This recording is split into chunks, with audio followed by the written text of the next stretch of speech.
Okay. Hey, apparently no one heard any of that because my mic wasn't on. Oh, it's going to be one of those nights. So thank you, Kia, for letting me know that I was not coming in at all for anyone. So let me start over. My name's Tiffany Jenkins. Welcome to another episode of Change Talk. If you are joining us from Facebook Live, please feel free to like the video, share it out to some folks who you think might be interested in participating in our conversation tonight about leadership. And it's not really leadership in the way that you think it is. We're going to talk about leadership from a little bit of a different perspective. I'm sorry. Some folks are still saying that they can't hear me. So can you just let me know if you can actually hear me or not before we get too deep into this? Can you guys hear me? Somebody tell me something. Give me a thumbs up or something. Let me know you can hear me. Okay, Kia said good. So hopefully you guys can hear me now. I had a little bit of a moment where I started and didn't have the mic unmuted. So I'm sorry about that. If you're here for the first time, this is just a weekly video broadcast on Facebook Live and on YouTube as a live video where I talk about some topics related to leadership, behavioral health, and by behavioral health, I mean substance abuse and mental health related issues. And then I take any questions or comments that you might have. So if there is a particular topic that you would like me to kind of give my perspective of and have some dialogue around, feel free to send me a message or connect with me either on social media or on the actual website, which is www.awakeningchange.org.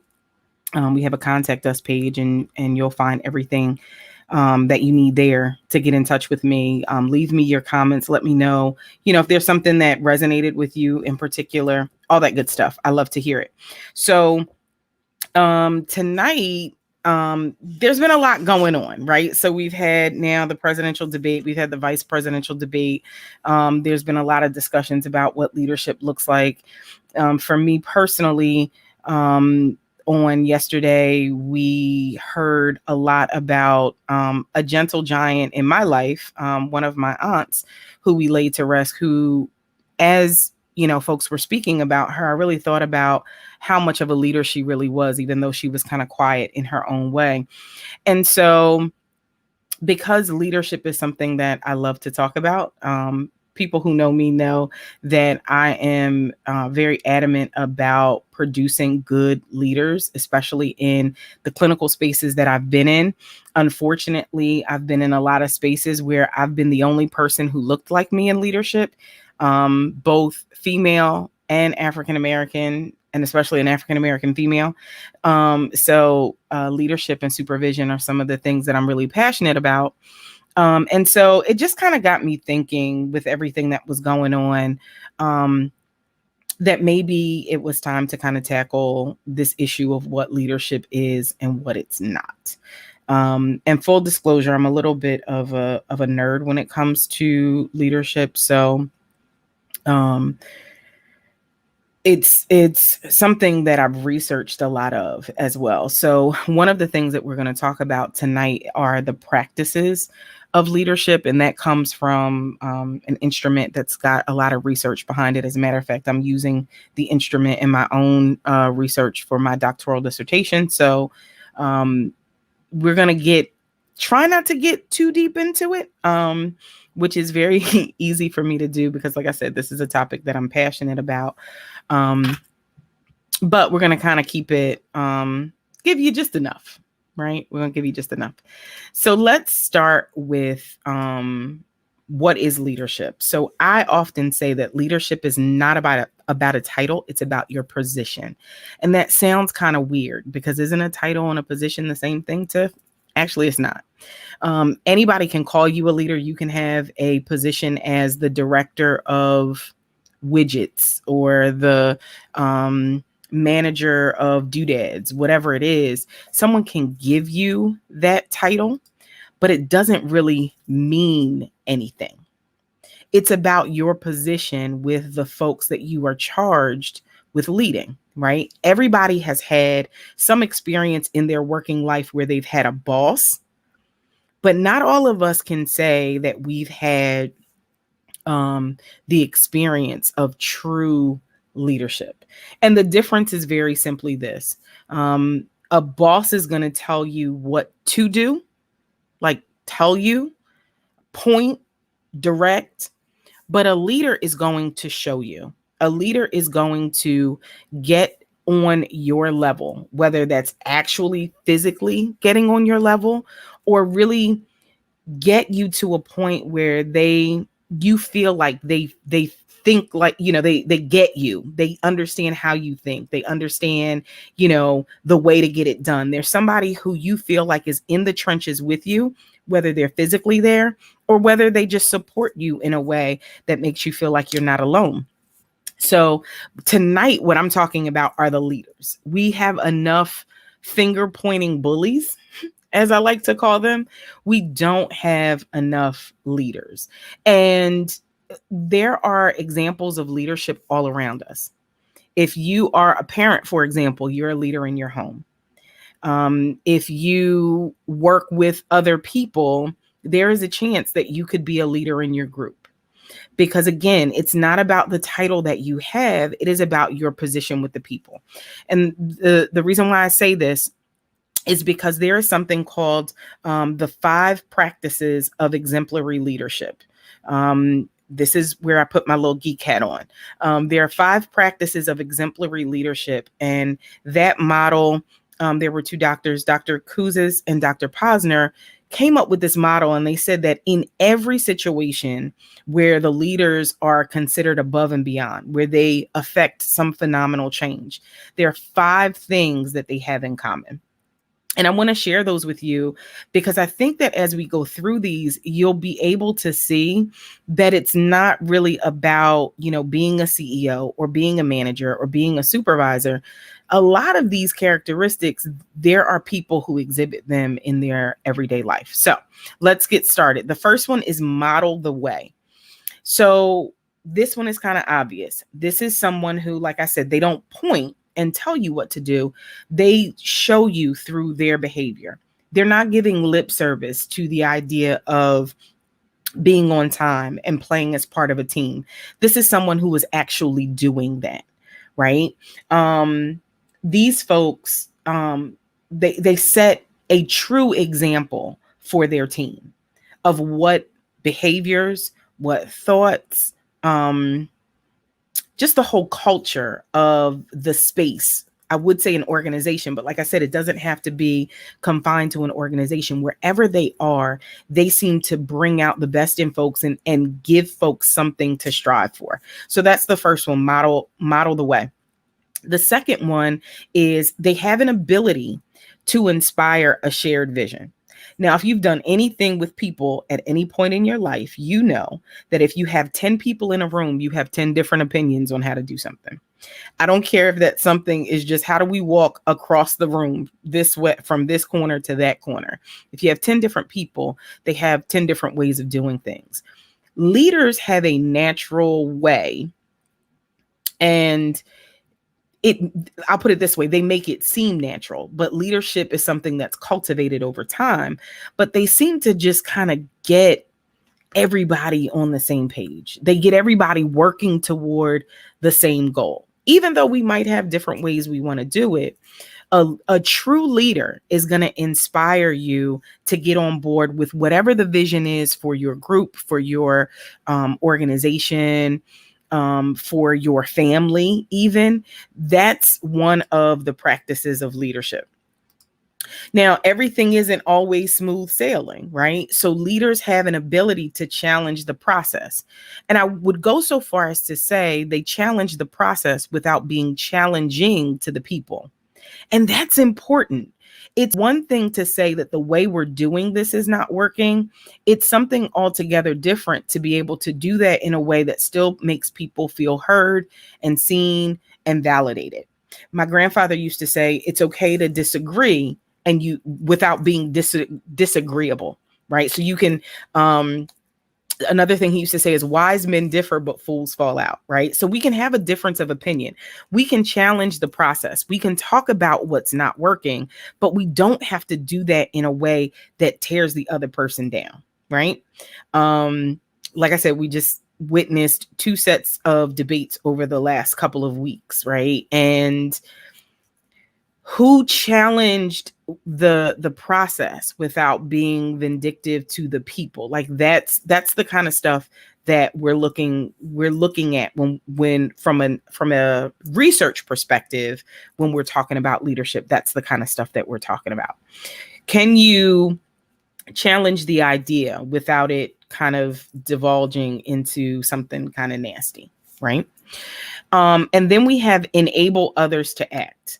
Are you a leader or a person with leadership qualities who helps other people make decisions in your group, right?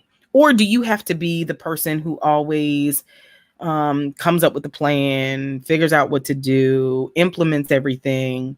Which one are you?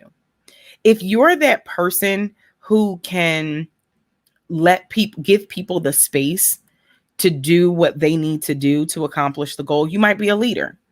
If you're someone who is more of a micromanager, even as a parent, some parents are, what's the term? Helicopter parents, right? Where they don't really let their kids do too much. They don't let them make too many mistakes. They're always there. They're not enabling their children to act. They don't trust that their children are capable of making good decisions and things like that. They want to be there to protect them from things.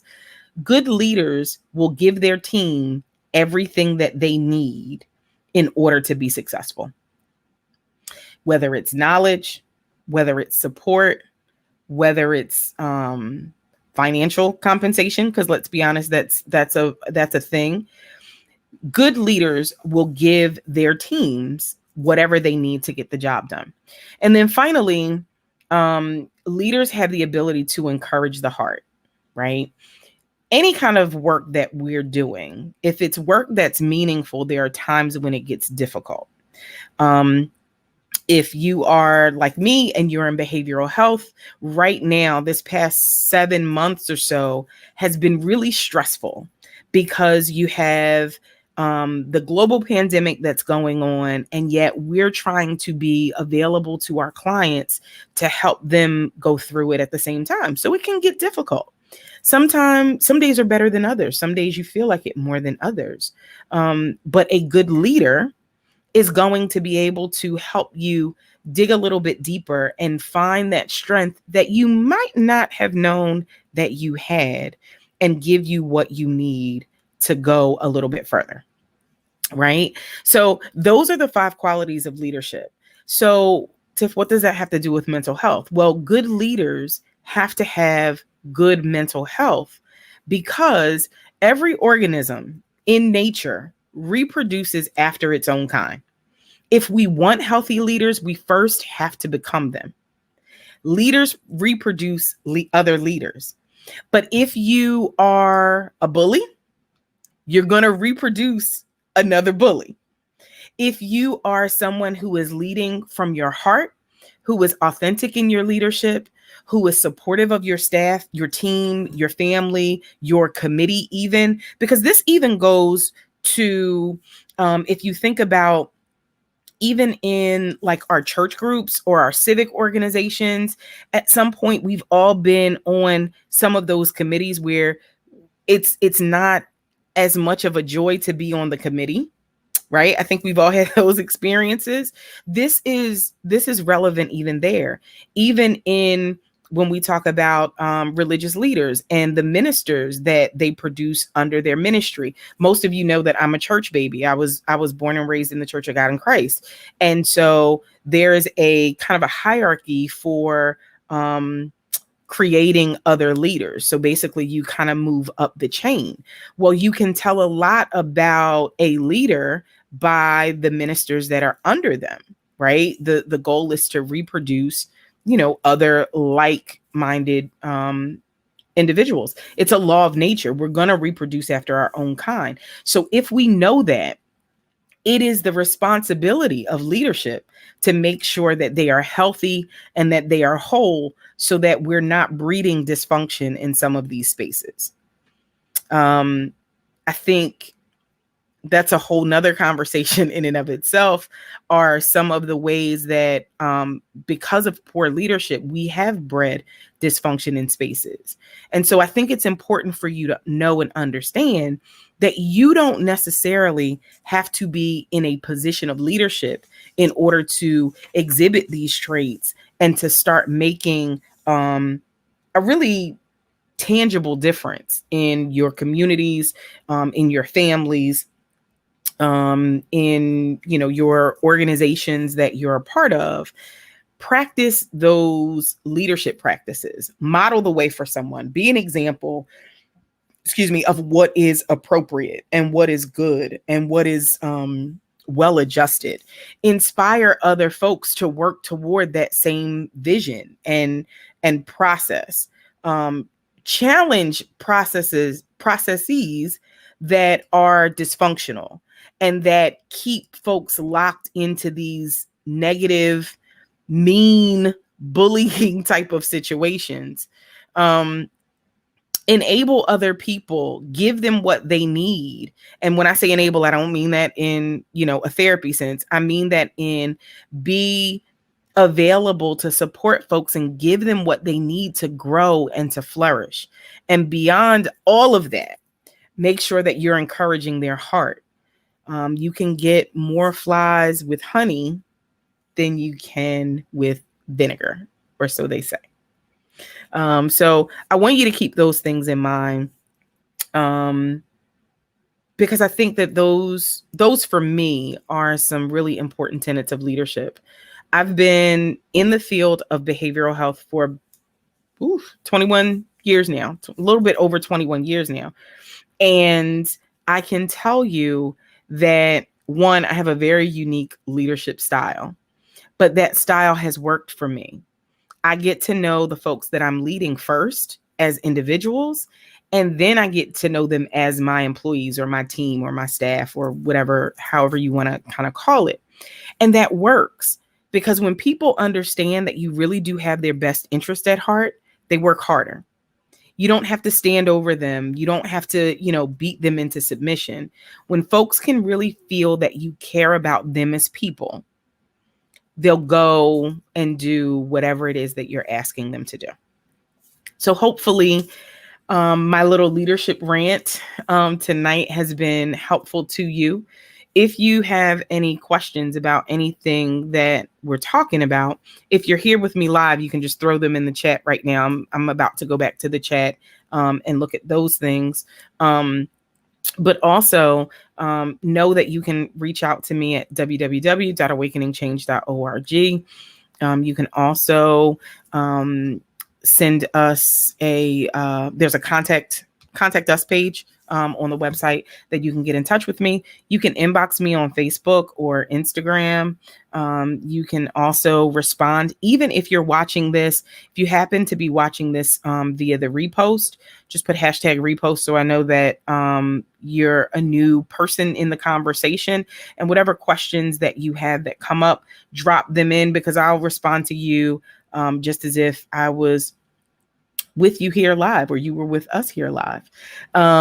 So let's see what we got. Who's here tonight? Let's check this out. Okay. Kia. She's been my amen corner tonight. So thank you so much for joining.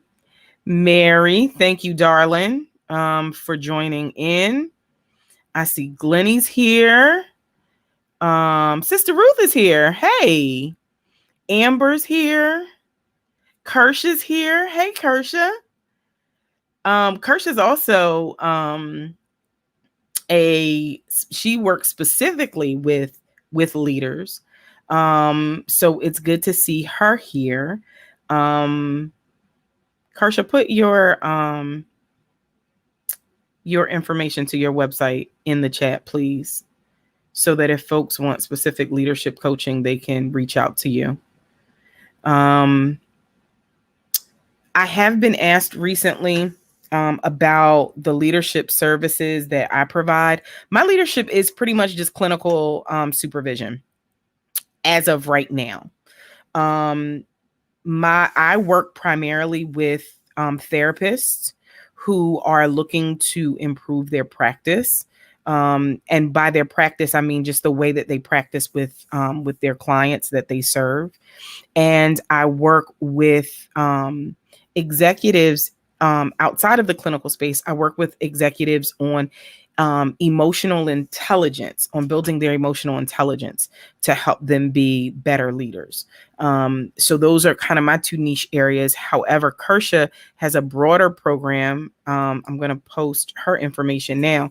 Kersha has a broader reach as far as leadership development is concerned. So if you want something outside of that, I would definitely recommend Kersha. Get in touch with her and see how she can help you. Like I said, for clinical leadership, if you're looking for clinical supervision or just emotionally intelligent leadership coaching, then you can reach out to us at www.awakeningchange.org. So by way of a few announcements, I told y'all I was a church baby. It happens, right? By way of a few announcements, we were just recently, as of last Friday, awarded our accreditation through NADAC, which is the National Association of Alcohol and Drug Abuse Counselors. They have expanded their programming a little bit so that it's not just for substance abuse counselors, but Awakening Change is now a accredited provider of continuing education units. So our first course through that partnership is now live. It is the role of spirituality in the African American client treatment experience. And it's a self-study course. And in that course, we talk about the connection between spirituality and clinical outcomes for our African American clients, and clinical outcomes meaning in both mental health, by way of depression, anxiety, suicidality, and also substance use. Spirituality can be a very huge component in helping African American clients in particular to get better. So that is now live. It's on the site. You can go to the site and sign up for that. If you're not on our mailing list, you want to get on our mailing list because we'll be starting group clinical supervision cohorts. We're aiming for December. So you want to get on that list if you are someone who is in need of some clinical supervision and counts or coaching there. That's more of the coaching side. And also,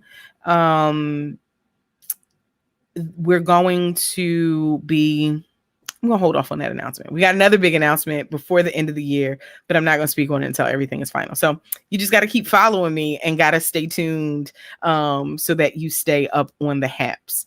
But you should definitely go to the website, www.awakeningchange.org. Get signed up for our mailing list. That way you stay in the loop and you know what that big thing is that I can't quite announce yet. Unfortunately, we are full for actual clinical clients, so no new counseling clients, unfortunately. But as that changes, I will keep you guys posted and let you know. I really do appreciate all of you guys being here. Like I said, if you happen to catch this on the repost, please put your comments in the box. If there's anything that you would like to thank you, Kersha. If there's anything, thank you, Karen. If there's anything that you would like to see discussed, please let me know. Because I want to make sure that this content stays relevant for those of you. There are a few of you who I've spoken to who I know have not missed a broadcast yet. So I really do appreciate you. Next week, I'm going to be highlighting, because October is a lot of things. October is Domestic Violence Awareness Month. It is Breast Cancer Awareness Month. It is Depression and Mental Health Screening Month. It is Pregnancy and Infant Loss Awareness Month. And it is the National Women's Small Business Month. So October is jam-packed with a lot of things. And there's not necessarily a lot of time to really give space to all of those things.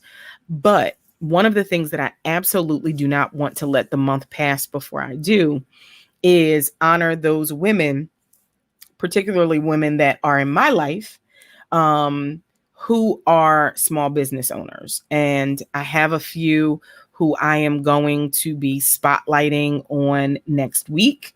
I think I have all of my products handy so that I can kind of pitch them as my way of supporting them and giving back to them. I'm not telling you who's in the lineup. You just got to come back next week and see who it is. But I am really honored to know and work with these women.